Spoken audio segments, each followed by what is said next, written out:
General হাসপাতাল ২৫০ শয্যায় এবং উপজেলা স্বাস্থ্য কমপ্লেক্স ৫০ শয্যায় উন্নীত করতে দীর্ঘদিনের দাবি ছিল জেলাবাসীর। অবশেষে শেষ হল জেলাবাসীর প্রতীক্ষার প্রহর। শনিবার বিকেলে উপজেলা স্বাস্থ্য কমপ্লেক্সের ৫০ শয্যা এবং সদর হাসপাতালের ২৫০ শয্যার নতুন ভবন দুটি উদ্বোধন করেন স্বাস্থ্যমন্ত্রী ডাক্তার সামন্ত লাল সেন।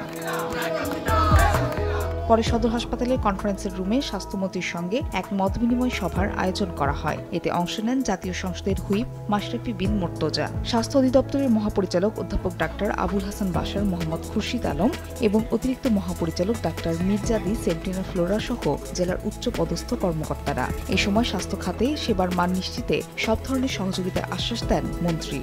চিকিৎসকদের সুরক্ষা দেওয়ার দায়িত্ব কিন্তু আমার। আপনারা নিঃসন্দেহে কাজ করবেন। আপনাদেরও যেরকম সুরক্ষা দিব, রোগীদের সুরক্ষা দেওয়ার দায়িত্ব কিন্তু আমার। আমাকে রোগীদের দেখতে হবে।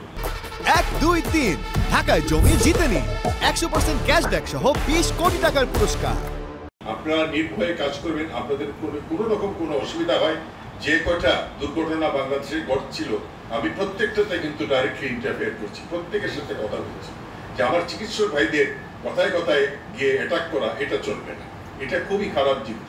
ভুল চিকিৎসা বলার অধিকার কারো নাই, ভুল চিকিৎসা বলার অধিকার আমার নাই। ভুল চিকিৎসা বলতে পারে বাংলাদেশ মেডিকেল ডেন্টাল কাউন্সিল।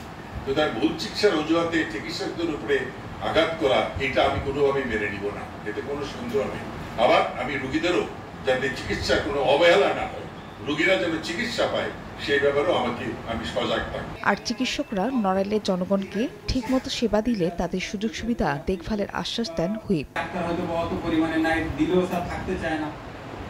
তবে আমি এইটুকু এনশিওর করছি ডক্টরদের সর্বোচ্চ সহযোগিতা করা আমার দায়িত্ব। আমি অ্যাজ এ হোস্ট হিসেবে আমি ওনাদেরকে এখন যারা আছে আমি বিশ্বাস করি ওনারা খুব ভালো আছে, কারো কোনো মানসিক সমস্যা নাই যে আমাদের থেকে কোনো চাপ আছে।